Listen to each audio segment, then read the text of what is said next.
mapenzi ni tarabu, mapenzi hufananishwa na wimbo wa taifa. Yeah, yeah.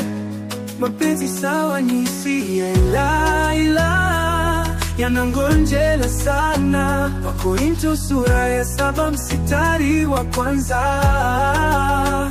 Ukisoma hapo utayajua mengi kuhusu mapenzi.